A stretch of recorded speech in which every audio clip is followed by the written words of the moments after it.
હડતાળ પર ઉતરેલા આરોગ્ય કર્મચારીઓ સામે સરકારે લાલ આંખ કરી છે। એક પછી એક જિલ્લાના આરોગ્ય કર્મચારીઓ સામે ફરજ મોકૂફી સહિતના પગલાં લેવાઈ રહ્યા છે।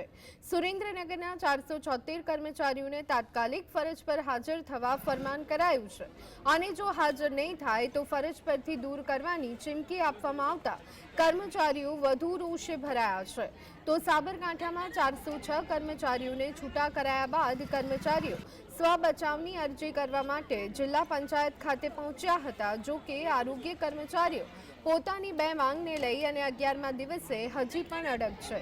તો છોટાઉદેપુરના મલ્ટીપર્પઝ હેલ્થ વર્કર અને ફિમેલ હેલ્થ વર્કર કર્મચારીઓને ફરજ પરથી મુક્ત કરાયા છે। બીજા બધા રાજ્યોમાં ગ્રેડ પે નો વધારો છે 2800 4200 અને એવા બધા ગ્રેડ પે છે। એક ગુજરાત રાજ્ય આરે જ અન્યાય કરેલો છે સરકારે। ચાર્જશીટો અને બીજા અન્ય લીગલી કાગળિયા જે અમને પાઠવા છે એના જવાબ કરવા અમે આજ રોજ આવ્યા છીએ કે અમારી મુદત કોઈ ગેરબંધારણીય કે ખોટી નથી। ફરજ પરથી મુક્ત કરેલા છે એવા તમામ કર્મચારી સ્વ બચાવની અરજી આપવા માટે જિલ્લા કક્ષાએ તમામ માન્ય મુખ્ય જિલ્લા આરોગ્ય અધિકારી શ્રી અને માન્ય જિલ્લા વિકાસ અધિકારી શ્રીને એક કાગળ